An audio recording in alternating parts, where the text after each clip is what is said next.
Welcome to a very special episode of A Lot Going On with Raj Katecha, and I'm here in New York City, fresh off the back of my friends, your friends, NYC, our first ever one here. Joining me are the co-hosts that you're super used to, but not in this combination. It's the first time we've had them both on together. First up, Alex in Amsterdam. What's going on, man? I'm good. Good to be back. It's been a while. It's been a while, and we missed you this week for sure. Also, we missed you, Adnan, in Dubai. What's going on, man? Welcome back to the show. Pleasure to be here. It's always good to chat with you all. All right, first time listeners, we normally do one subject each. And before we get into one subject each, we talk about what we've been doing this week. This week, for me, the highlight of the week, without a doubt, has to be My Friends, Your Friends in New York, which was a few days ago on Tuesday, the 20th, at Cellini in the financial district here in New York. It was incredible, right off of Wall Street. The first time ever I've walked to a gig in 25 years of doing gigs. I would say the first time in many years where I've actually walked to a gig and got butterflies or got like that adrenaline rush. Walking past the Twin Towers, or where the Twin Towers were, when I was 19 years old, Alex, your age, I stood between the Twin Towers before they came down. And so to walk through them on the way to the venue and be like, wow, I literally stood here 24 years ago this month. And now I'm doing a gig here. It's just a complete madness. And it was an incredible event. Over 250 people signed up. Oh, about 250 signed up. About half that showed up. So the dropout rate the no-show rate is about the same as Dubai, which is totally cool. And we had a very, very, very busy bar. Incredible co-hosts. We had about 45 minutes of happy hour. So not as long as the ones as we get in Dubai. Till about 6:45. Wicked restaurant. Very nice staff. All put together largely by one of our team members over here, Divya. So shout out to her. She was putting the event together. She found the venue. She collaborated with certain apps. So shout out to Clockout app. Both the founders were in the house. And Saturday app, the founder was in the house. These are all apps that are kind of blowing up in New York, as well as another one called Supermomo, which we didn't work with on this case. And there's another one called Partyful. So I'm going to actually just do a deep dive at some point as to what event apps are doing here. Because the way that New York is like running with event apps, like we still obviously use Eventbrite, right? For My Friends, Your Friends, which is cool, but it's like 15 years old or maybe more than that. Whereas with the rest of these apps, once you say you're going to the event, you can see who else is going to the event, similar to what Facebook events used to be like. And then people start chatting and networking amongst themselves. But yeah, it was really, really cool. Also, big shout out to DJ Remarkable for bringing down a full video and photography crew and sponsoring the official photos. And then, as if that wasn't generous enough, we had Eric Hercules, super creative director and photographer, come down with a point and shoot. And literally, we got the best of both worlds. We got the My Friends, Your Friends pictures that you know and love from previous My Friends, Your Friends with Leon's team, with DJ Remarkable's team. And then we had... effectively, Eric did a shoot that looked like it would be in like Hype Beast. Like it was so freaking cool once you see the pictures. Nice. So effectively, we've got two galleries. And Adnan, you've said before, right, that when you go to the My Friends, Your Friends page, it doesn't say anything about doing 16 events, doing the Opera House, doing the Burj Khalifa. And we don't have any galleries or anything on there. But the pictures that we got in New York, plus the last ones that we got in Dubai, fully justify like putting a gallery series out. So we'll be launching that this week. But yeah, man, it was a super vibe, man. You guys were missed. And everybody in New York, you know, like in Dubai, sometimes you meet somebody like, yeah, my dad's in shipping or my parents are in this. Like there's a lot of like family businesses and things like that. But from the moment people walked in, they were like, yeah, I'm at Amazon, I'm at Bank of America. So like New York City has that like really driven, ambitious people. And the same as when in Dubai, depending on the neighborhood that you do it in, if you do it in a more creative neighborhood or a more media neighborhood, more of those people tend to show up because it's on their doorstep. I think us doing it right off the back of Wall Street as well brought some really, really kind of like sharp people to the event. You spent a lot of time here, right, Adnan? So I guess it's fairly predictable outcome. Yeah, relatively speaking. I mean, you made a good point about like the Dubai versus New York comparison, right? While Dubai has a lot of smart, driven people, to even enter the New York space, you already have to be at that level. And I think that reflected in the kind of people that came into that event as well. Yeah, it's a super VIP, super. Yeah, New York City is. I always say that like Dubai is the VIP club of the world, but yeah, New York City's, as far as cities go, like as you define a city, nothing comes close to New York. I mean, there's elements of it in Amsterdam for sure, naturally because one's a derivative of the other. And London is a great city, but New York is just it's just different, man. Insane. I was going to ask, did you see a difference in the type of people that came to My Friends, Your Friends being in Dubai versus New York? Yeah, here they were. Well, let's start with the similarities. What Dubai and New York have in terms of similarity when it comes to My Friends, Your Friends is they are places that people migrate into. So there's only a certain amount of people born in Dubai or born in the UAE, and that includes the expats population, which is huge. But people typically come from all around the world to kind of live out their hopes and dreams in Dubai.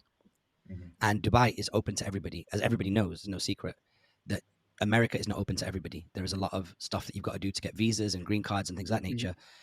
So the people that make it into America, period, have already had to do some admin or take on some challenges. And then to get from America into New York City, like even if you're born in America, you're born outside New York City, to make it to New York City and get that, I don't know, you probably need at least 100,000 as a salary in US dollars here, pre-tax, to live in a shared apartment, like a one-bedroom apartment with a divider inside that's created a separate room, and that's how you live. So yeah, there's that element of like, you know, came to the city. Everybody's kind of like, not a lot of people aren't originally from New York, so that's the similarity to Dubai. Other than that, man, just like really ambitious, quite educated, smart people that are in big machines. So there were some entrepreneurs. I would say there's probably more entrepreneurs that I met anecdotally in Dubai, obviously across a lot more events. Here, there was a lot more like employed people. But the people that were employed inside big machines. So like I said, as soon as somebody walked in, they were like, oh, I'm an engineer for Audible, which is the audiobook company owned by Amazon. Somebody else was I'm with Bank of America, somebody else with this company, somebody else with that company. So yeah, you're talking about people that are in big machines that have really good insight into how these large companies work and how their industries work. Would be like the biggest difference. So yeah, pulling off of that, was there anything you noticed that worked well in the New York dynamic of the event that may work well in Dubai, or that we can port over from Dubai to New York? Like, what was unique about the people and the environment and the things that were being talked about? So we can debate this one out, because I was going to bring this to the team meeting, right? So what happened was, as you know, even in Dubai, when we introduced the concept of a co-host, that's kind of a bit of an existential concept, right? Like, what is a co-host? You have to explain it. And what America does really well is America is really good at scaling ideas and selling dreams and stories. And the way that they do that is they dumb it down for a population of 330 million. But for people to watch the American Idols and all that big, you know, Hollywood, they have to get it to a level whereby people really kind of, everybody understands it. And I think that's one thing that I've done poorly, is that you sometimes tend to overcomplicate it and kind of like choke on your own fat. And this is one thing that I learned from just this wonderful market, is that you've got, I was explaining the idea of co-host to people, and as I was explaining it, I was getting some resistance from Americans. I was like, I just changed it to featured friends. And as the words left my mouth, that I would have not had the necessity to use the word featured friends unless I'd come to America. And then when I did that, I was like, featured friends is pretty good. Like, you can use co-host and featured friends as the same thing, but here they understand featured friends. And I thought that was really, really good. And I've noticed that is that every time you come to America, you level up your thinking by learning how to simplify. That's what makes this place wonderful, is that you're forced to simplify things to make it scale, especially in a busy city like New York when people haven't got a lot of time. The kind of language you use is the barriers, the restrictions placed around you. You can't introduce 100 concepts to people. You've got to keep it straight down the line. So that was one big kind of gift that bringing My Friends, Your Friends to New York and doing it here in America has definitely taught me. So I don't know, what do you think about that? Like changing co-host to featured friends? I think it's pretty good. Also, just because one, it simplifies it, as you said, but also the featured friends stays with the My Friends, Your Friends branding, right? It's not like just because of the word friends, I feel like psychologically that directly attaches to the brand, the name of the brand. Yeah. Adnan, what do you think? I think I have to give it some time to digest. I still am attached to the concept of hosts and co-hosts. Yeah. I think, at least as you were talking about it, I thought if another way to just simplify the concept of what My Friends, Your Friends is that when someone comes to an event, the first thing they think, oh, Raj's friends are your friends, as in replacing the my with Raj in their heads. But the my is actually not Raj. It's every single co-host and feature friend that's there. Does that sort of make sense? Yeah, that's true. It's so funny. You know, I was working on My Friends, Your Friends recently, and I put some language into, I think it was Bard or ChatGPT, one or two. Yeah. And I said, you know, this is what I'm thinking. And I think the reason why I did it is because I needed to put a deck together to bring My Friends, Your Friends overseas. New York being obviously one of those markets. And when I explained the concept to AI spat it back to me as My Friends, Your Friends is a social gathering where people make friends through mutual friends. So I was like, that's pretty cool. Like, I need to explore that idea a little bit more. Yeah. So anyone in the My Friends, Your Friends community that is listening to this podcast, if you've got any ideas on how to frame that, then we would love to hear more about it. But yeah, man, it was really, really incredible. And just a huge shout out to like the team at Salini and Divya and Leon and Eric and everybody that just like put some serious time and effort into making this event happen. And then overall, my trip to New York's been incredible. Huge shout out to Mazzy from Def Jam, who's been on the podcast before. My dear friend of, 15 years. I'm seeing him for lunch this afternoon. Stayed at his house for a few days when I was here. And then, just wouldn't happen without the support of like these and many other people. So just shout out to all them, and shout out to everybody who came to the event as well. We'll send this podcast to everybody that came to the event. And I really appreciate it. It was just so nice getting to know so many people and just vibe with them and just kind of like rock out with them. So many smart, brilliant people, like people that I would love to. I kind of wish I could stay here for another 2 weeks and just like have follow-on coffees. I managed to do a few yesterday, and I'll do a few more today. But yeah, I mean, I would literally love to spend 30 minutes with every single person that came to My Friends, Your Friends, hear their story, what they're about, get to know them on a one-on-one basis.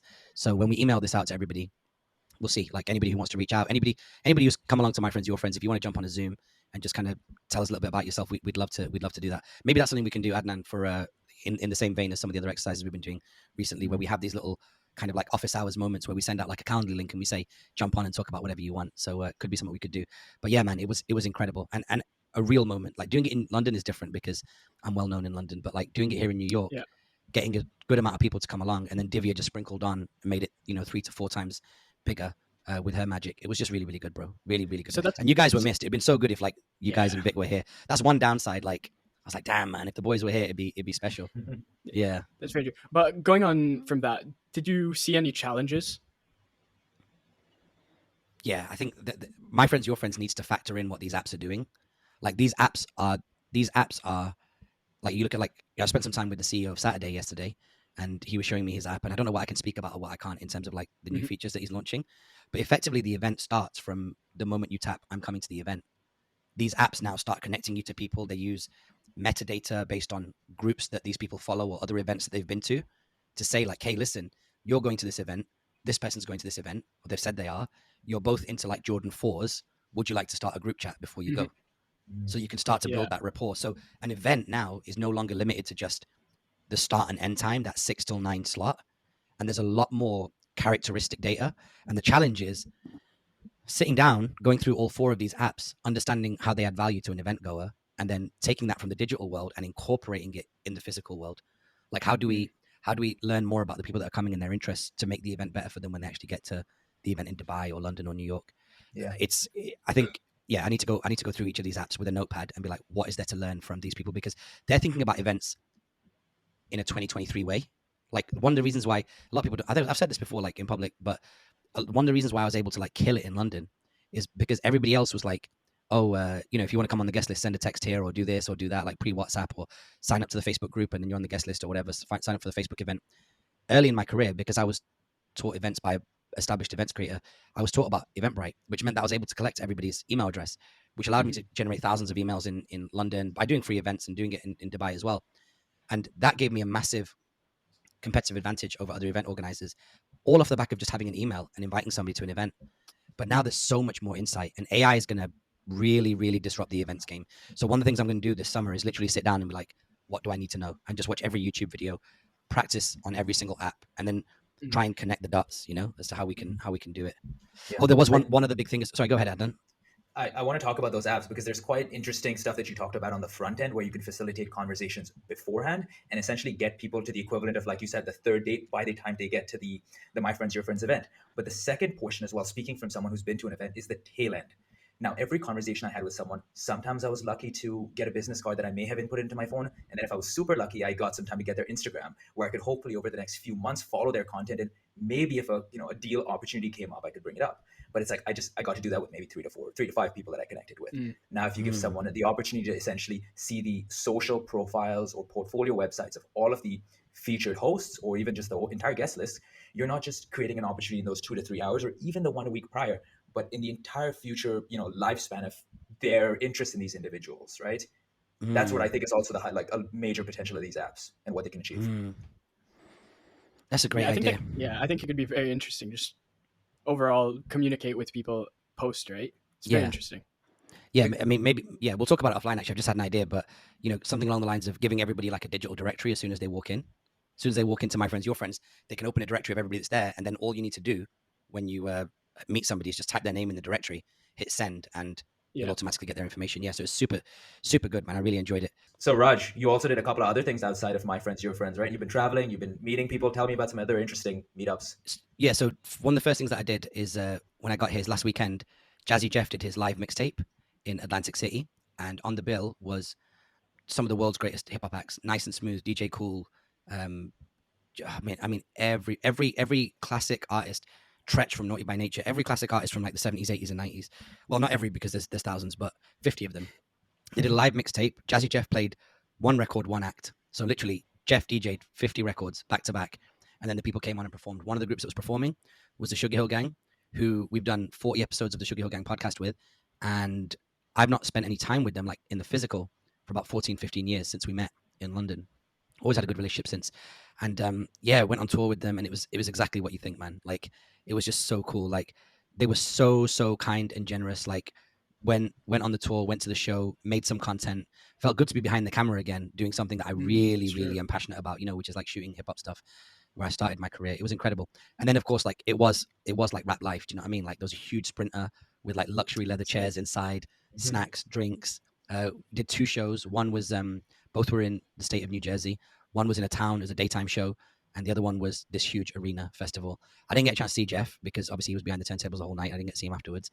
But yeah, I did get to connect with like some incredible people. And what was dope as well is that was the weekend of Father's Day. And I actually managed to I spent some time with one of Vic's favorite artists, one of the artists that Vic put me onto actually, you know, more than 20 years ago. So I got him to do a drop for Vic, like a Father's Day drop. That's nice. Yeah. So yeah, and then I was going to send it to Ine because Vic got Ine a drop from KSI. Wow, that's cool. Yeah. That's cool. So I thought, wouldn't it be fresh to text the video to Ine and say, yo, and then Ine freaks his dad out and says, yo, I got one of your favorite rappers to give you a drop for Father's Day. But, and this is unusual for me, but because there was like some swearing. I knew it. Yeah, I knew it was going to be. I was like, you know what the worst thing is? If it was somebody else's kid, I wouldn't give a shit. I'd be like, whatever, it's their problem. But because it's my nephew, I was like, oh, I don't know. Yeah, that's if I'm not exposed, and it was the swear word that you're not going to hear around the house. You know what I mean? It was the other swear word. Yeah. So I was like, yeah, I'm going to leave that alone because I don't want him thinking that it's okay to use that word. Yeah. So I left it alone. Look at Raj being responsible. I know it sucks, man. Honestly, I'm honestly a new dude. It's the worst. But I think I've definitely seen a different Raj with Ine, and it's like kind of heartwarming to see, you know? Yeah, that's true. Yeah. You definitely notice it. Whenever I saw Ine and Raj hanging out, a different side of Raj comes out. Yeah. It's you got to be careful. So and I texted that over to like the Dubai group chat, our family group chat, and it was a vibe. I think it was happy. So yeah, there was, and then you know, shout out to the Who Wu-Tang was the artist, by the way? Who are the artists? Bro, there was the artist that you got a video from to send to Vic. Oh, it's Mr. Cheeks from the Lost Boys. So the Lost Boys is no clue, but they were out in like 96, 97. But like when me and Vic and Vic's older brother and even sometimes younger brother used to roll around, we used to like roll around in their car listening to this music and just having a whale of a time. So it was like, you know, it's like one of the top groups from our youth. Yeah. So Alex, you and I weren't even born then. Yeah, I wasn't. Yeah, that's for sure. Yeah, but that's like most of these artists, though. Yeah, no, but it's, next time you come to Dubai, we'll roll up and down Shakeside Road, Alex, listening to the Lost Boys album. Major throwback. Yeah, it's the album still bangs today. Like it's super good. So yeah, so then I met him and he was a nice lad, and most of the guys were nice guys. And what was really crazy as well is that there's a couple of records that effectively started hip hop. Like when I say a couple, maybe 5, and one of them is by a guy called Curtis Blow. The other one is by Melly Mel and Grandmaster Flash and the Furious 5. So if you've heard that song, Don't Push Me, Cause I'm Close to the Edge. You heard that? Oh, two young guys, motherfuckers. Don't know shit. Right. Well, anyway, this is a big tune. Educated. Yeah, he's not used to Vic not being on the show. Yeah, I know. So, but the guys that put out the most formative hip hop records of all time were all in a room together, and we were in the green room, and everyone was chilling. And it was like there were so many artists like EPMD and CL Smooth, and so many artists that it was almost like impossible to speak to everybody. Like you're the biggest artist in hip hop in the world would just walk past you, and you're like, damn, there's so many. I can't even like stop to say hello. Plus, I'm also kind of working as well, right? Like I'm also making content and doing my things. So yeah, man, it was sick. But yeah, Vic, I tell you, that time Vic was sorely missed because Vic's head would have exploded. Like he'd have just been yo, I'm literally, because it's called a mixtape. Like it was literally like walking through a cassette that we'd had in our car. Every single artist on there. So it's a super vibe. And then Raj, I have a question. Yeah. Is there a specific artist around which or place around which you would feel a little bit of imposter syndrome? Hove. When I met Hove, I had no idea. Right? Yeah. I didn't even meet him. I just said what's up to him. Oh, I saw Ed Sheeran the other day. You saw Ed Sheeran? Yeah, Yeah, around? just coming out of a lift. I went to meet Eric Hercules at Dumbo House, which is the Soho House of Dumbo in Brooklyn, which faces Manhattan. And yeah, as I was getting into the lift, I said, there's just, I must have been about 25 girls came out and they were losing their mind, trying to, with their phones out, trying to get themselves in a shot with him as he was trying to walk out. And he was, you know, she's in the 3 seconds that we were around each other, he seemed like a nice guy. He would stop and smile for everybody's picture. So that was cool. Nice. And then I seen him and I was like, oh, what's up, Ed? And he goes, what's up? That's it. I mean, he doesn't know me from a fucking hole in the wall. Yeah. But like, what's crazy is that one of the dudes that Ed came up with is a guy that I came up with. He's passed away now, unfortunately. But like, you know, but in those kind of situations, even if we were like in the lift together for a couple of seconds, I could have been like, yo, like, you know, by the way, like I came up same time as this guy. And this is a guy that is like early internet Web 2, you know, from a guy called Jamal Edwards from SBTV. So yeah, man, it was nice to see him, but very, very brief. But yeah, I mean, that's just New York for you, man. Like, I mean, Adnan, you must remember it from when you walk around like this, just celebrities, not celebrities, but if you're in our world, if you're in media, you are going to bump into people. Sorry, you were saying, Alex? Yeah, I was just going to say, that's also your life, Raj. You meet so many celebrities in just random occasions. Yeah. Like, it's so random, but you meet so many people just out of the odds. Yeah, it was really dope, man. It was really dope. And then just, we're working backwards a little bit, but the week before, and I got invited to Wu-Tang and Nas, New York State of Mind tour. So shout out to Wu-Tang for the invite and Raekwon. I went to the show. It was incredible. One of the best Wu-Tang shows I've ever seen, and got some insane footage. And then I was meant to go to the after party because Nas was doing an after party where Nas, Raekwon, and Ghostface Killah performed maybe one of my favorite street records of all time, and I didn't go because I made a mature decision, which I didn't need to make. I could have not made that decision and just gone to the club and hung out with them, and I regret it. It was one of those situations where like I chose the righteous path, but on balance, I'll never be able to reconcile it because it was in London. It was the 50th year of hip hop. It was hosted by Nas and Hennessy, and they performed like Nas, Ray, and Ghost performed the most hood like street anthems that I used to listen to when I was growing up, and I'd be out flying with my Walkman and my tape player in the 90s. Like I missed it. I really missed it. But you know, I can't even say there'll be other times because they just will not. That configuration of those three rappers in that zone on a tiny stage, like they just did 20,000 people at the O2 Arena, and then they went to a small 1,500 standing room only room, and I could have been on stage with them and enjoying that. But who knows what reason I didn't go? Or who knows why the universe didn't want me to go that night? But I chose to do something else. And just be a grown up. But goddamn, I regret it. I will definitely regret that. I've never thought like I needed like therapy until the day after when I was like, what did I do? And then I started seeing the footage, and the FOMO actually almost gave me like acid reflux. It was so bad. You sent me a message saying that you didn't go, and I was so surprised. I thought like without a doubt you would have went. I could have. I really could have. But you know, just the way that it just worked out. I'll tell you in detail after the podcast the reason why I didn't go, and it definitely felt like the right good thing to do at the time. But then, I should have just gone straight out. It was like so bad, but whatever. It's just I'll have to live with that one. I sat with Mazzy. As soon as I landed in New York, I went up to the Def Jam office and I sat with Mazzy. I was like, Mazzy, I did this and I missed the show. And I was like, tell me, like, I fucked up, didn't I? He was like, yeah, you fucked up. That was like an all-time fuck up. And he goes, there's no way of justifying it. You just fucked up and you're going to have to just eat that one for the rest of your life. I think on my deathbed, I'll probably regret not going to that party. Yeah, you'll be thinking about that moment. Forever. Do you think about think of all the parties that now you're going to make sure you go to that you may have not had, you just missed this one, right? You're just going to go to every single opportunity you get. But it won't touch it. Bro, Nas on stage with Raekwon and Ghost, they did a record called Verbal Intercourse, which is the only record from Raekwon's album, which is widely regarded as the best solo album ever from the Wu-Tang Clan. It's the only record on that album that doesn't start with a skit. The beat just drops, and then three of the best MCs in the world in the early 90s, all kind of that really respect each other's craft, just rhyming that ass off. I mean, it's Verbal Intercourse? Yeah, it's a 10 out of 10 record. And it's super hood, like incredibly lyrical, but really a moment, an absolute moment. Like Nas didn't do many collaborations in those days, and it's also one of the greatest moments in Raekwon's book as well. Like Raekwon talks about Nas coming to the studio and rhyming on Raekwon's debut album, and it was just super special. I mean, just super special. But what to do? I mean, I'm sad about it. The other thing I've noticed is we always go really in depth into some good music that at least you and Vic are into, and potentially sometimes me as well. So going forward, let's definitely make it a point, at least selfishly for Alex and I, that we put the links to all the songs that are referenced down in the description as well. Because as soon as this releases, like I care about our conversation, but I care more about the music you're talking about right now. Okay, I'll leave that in both of your capable hands. We have two young men with free time, so because I've got to go straight to it. I won't be able to edit this one. I've got to go straight to a lunch afterwards. So yeah, there's a Japan in it for anybody who does it.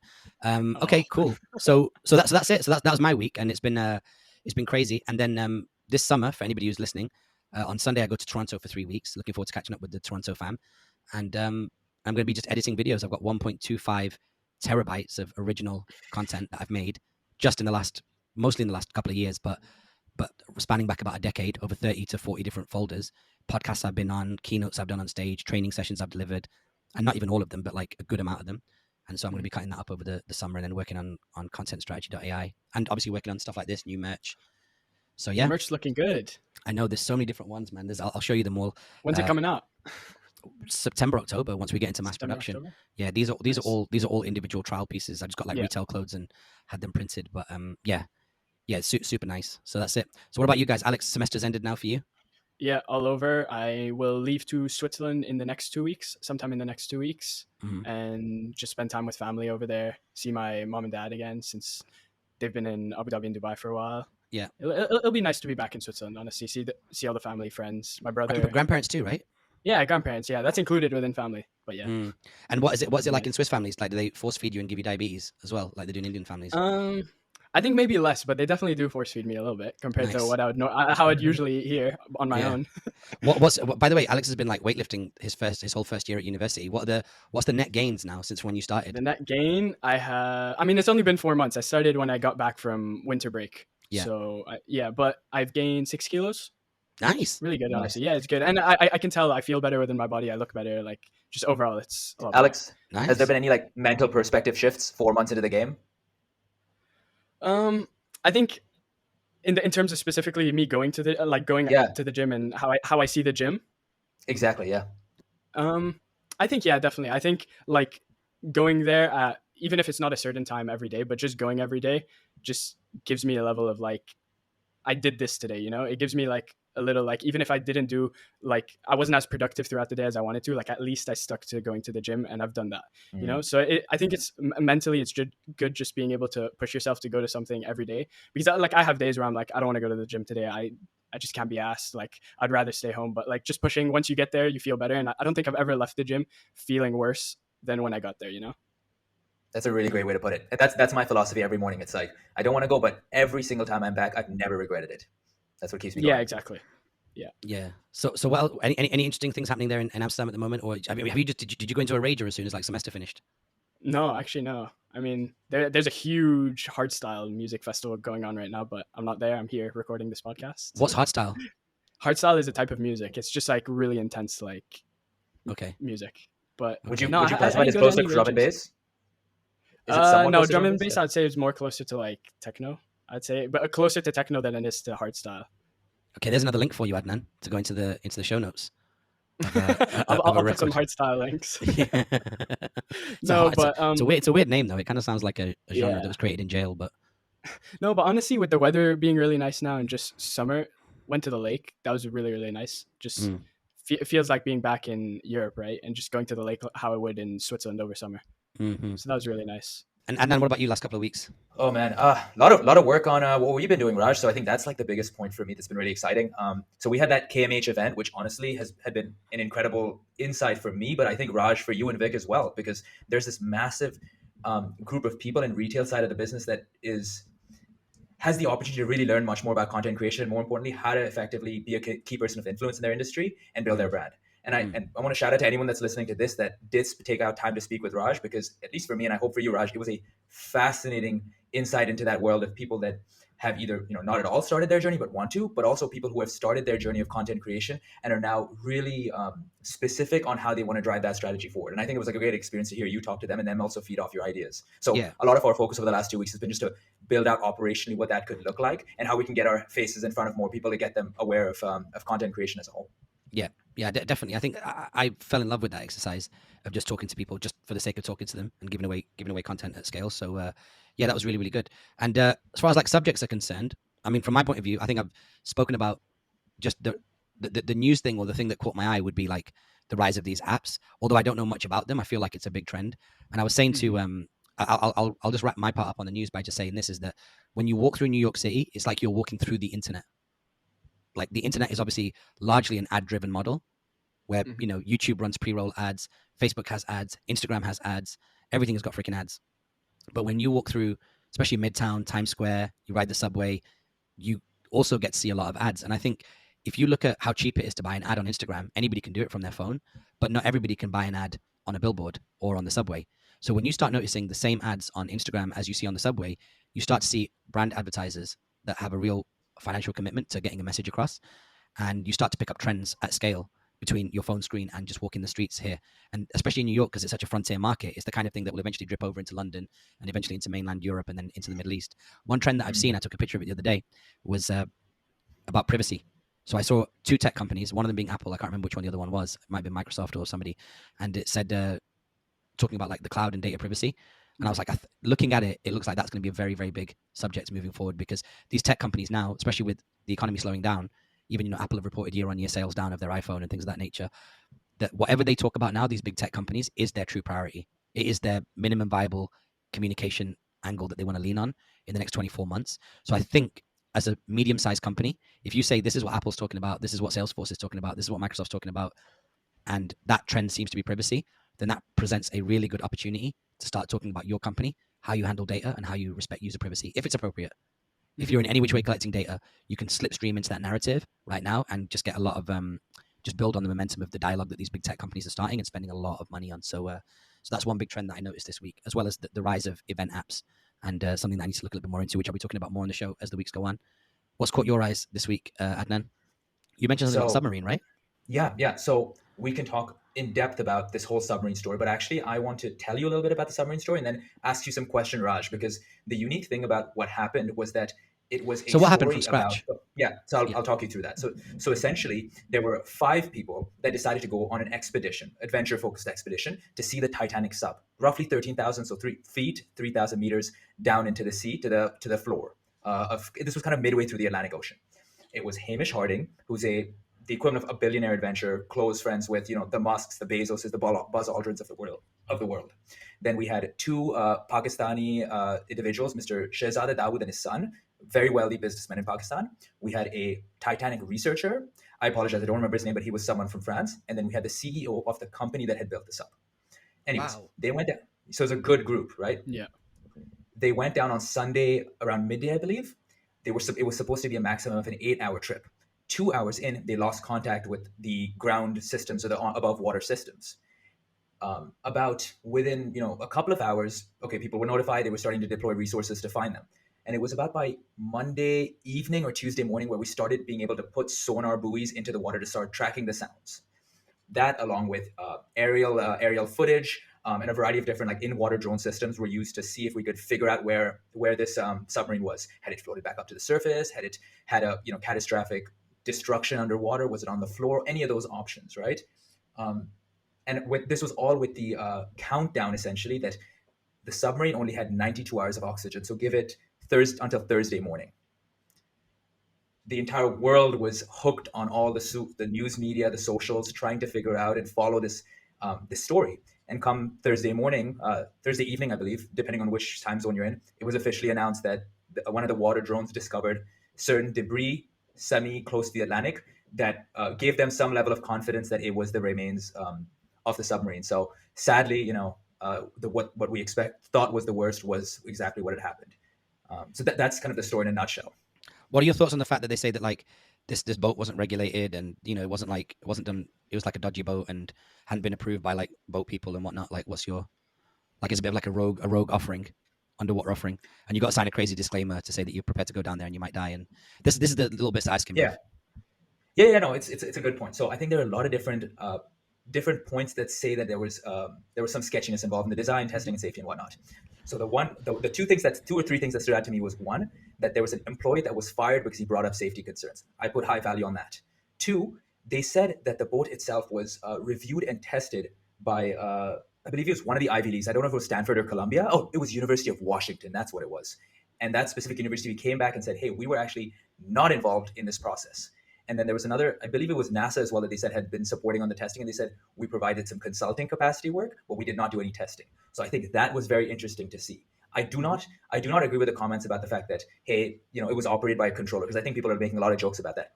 A variety of these types of submersibles, be it large or small, human or robotic, have similar controls. But I think the fact that they drove credibility to these other organizations that actually had not reviewed it at all brings up some concerns that you mentioned. You're correct. Wow. So worst case scenario, it's a scam where they've leveraged all these brands to say that we're legit and they're not. And best case scenario, it's they've probably done it successfully a few times, and it was just a fuck around and find out moment, right? Like it's going to be like one in 50 trips or 1 in 100 trips, and this was that one. This was the inevitable number one where they died. Yeah, because they have done trips in the past, but if I'm not mistaken, this was the first trip they were taking with that specific sub. Oh, was it? I have a feeling that it was the first time they were taking people on an expedition with that submarine. How far down did it go into the ocean? I don't know how far they can get feet? down. And is that when they got lost though, or is that just because that's how deep the Titanic is? I don't know if they've provided that information. I haven't looked as deep into it. Yeah, we just know that they lost contact roughly around 2 hours after they left. Yeah. So Raj, Alex and I were talking about. Could it be a current? Could it be a current or a whale or something? Like what could? I mean, once you're down there, they found debris, so. So there's a couple of different theories on what it could be. It could be a current, because actually what happened was someone went down in the submarine a while ago and they had an issue where they lost contact because there was a current that caused the submarine to bump into one of the remains of the Titanic. Fuck. There could So there are situations. There's also an issue of just like some weakness in the hull. Mind you, you're under at least a couple of thousand atmospheres worth of pressure. So any little weakness will completely and violently implode the submarine.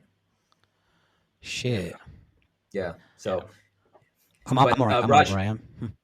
Yeah. Same. So Raj and Alex, I want to take a different approach on actually asking a question here.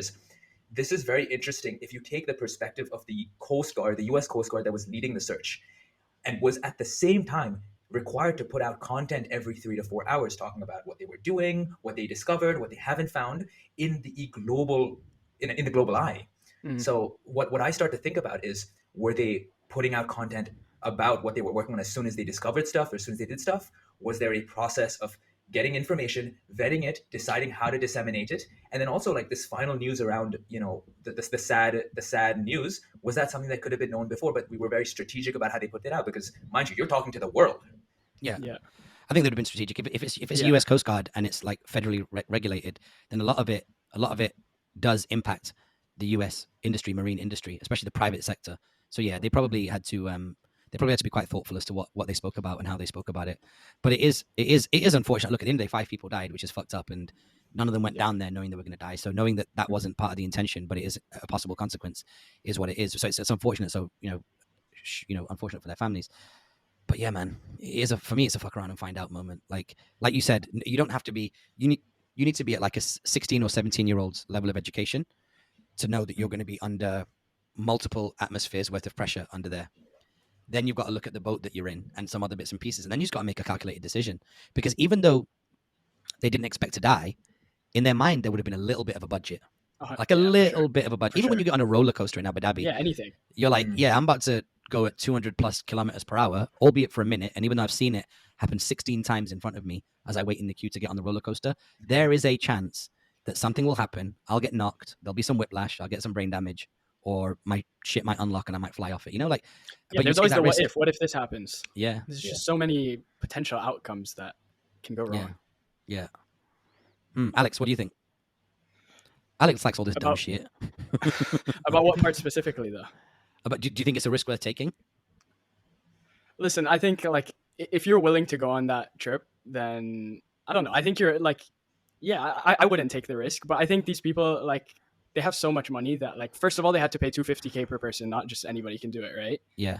And so like, I don't know, they probably just thought they had nothing better to do and they were told it's safe and trusted them. Yeah, it'll be the same with space travel, right?